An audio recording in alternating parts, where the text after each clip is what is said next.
So, hello friends, welcome back to my channel. And yesterday I was studying chemistry and something strange come upon me. I was studying about decomposition reactions and then suddenly an example came of elephant's toothpaste.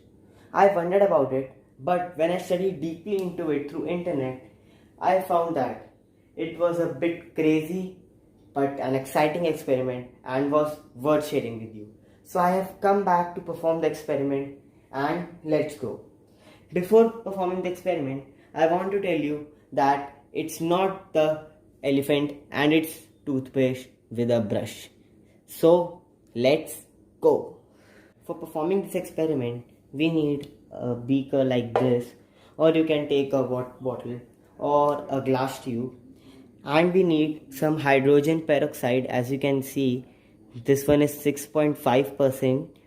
3% would also work, and this can be easily found at any chemist store. So let's add some into it. Some we will put it into this. Yes, it's fine. Now we will add some food color to it. Then we will add some dish soap into it. Not much.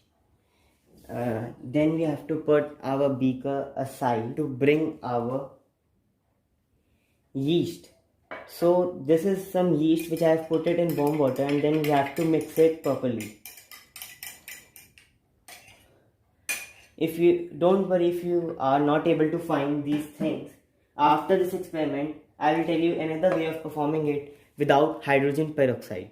So let's see what will happen if we put some yeast into it.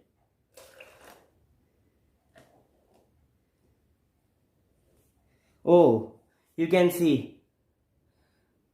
Wow, it's amazing.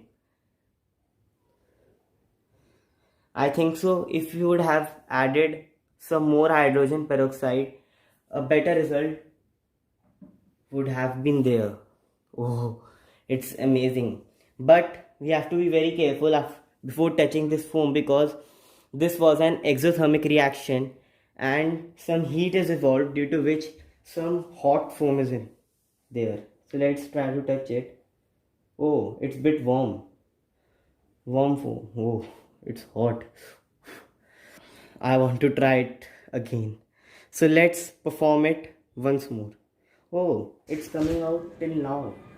But now we will try it into a small beaker so that we can get some better results. A few moments later. Oh man, it took me approximately half an hour to clean that mess. So it is very advisable to use a tray, which I am using now. Hope I have done it before. So let's repeat our steps. First we will add some hydrogen peroxide into it. Then we will add some dish soap. This time I would add a little bit more into it. Then we would add some food color into it. I think so. It's fine. Let's add some another green color into it. Some green color into it. I think so. I should add a little bit green more into it. A little much green more. And now our final step of yeast. So I have zoomed the camera a bit, and here's our yeast. So on 3, 2 and 1. Oh, that was awesome. You could see the big bubbles which have formed over here. Oh no, that's amazing. Let's add a little bit more into it. Oh, that was epic, man. That was epic. So let's see why has this happened and move towards the explanation. Before starting the explanation, we need to be aware of two terms, that is decomposition reaction and the catalyst. The decomposition reaction is a reaction in which a compound breaks into two or more substances or compounds or elements. You can say anything. Catalyst is a substance which actually does not take part in a chemical reaction but increases the speed.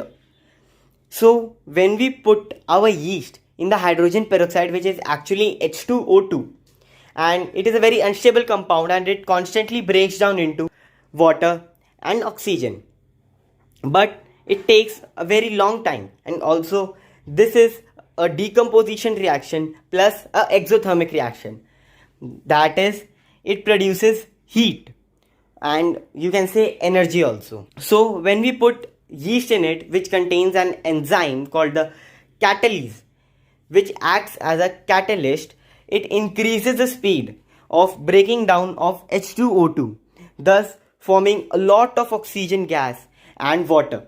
And when it mixes with dish soap, it forms what we have seen. So I think you may have now understand and have an idea that what has happened over there. So let's move on to the experiment in which we will not use hydrogen peroxide but will perform the similar one. We are back again with our setup, and this is our old bottle which we used.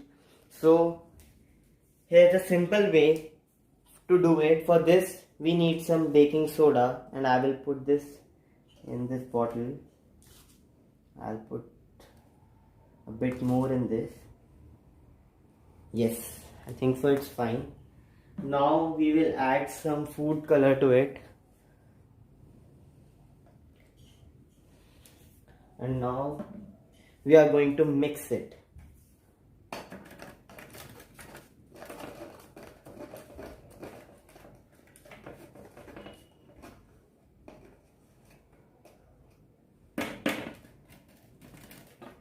Yes, now it's fine. Now we are going to do the most interesting thing, that like we used yeast in the previous experiment, but in this we will use vinegar. So on 3, 2 and 1, go. Whoa, nice. It didn't form that foam structure, but yes, it was nice.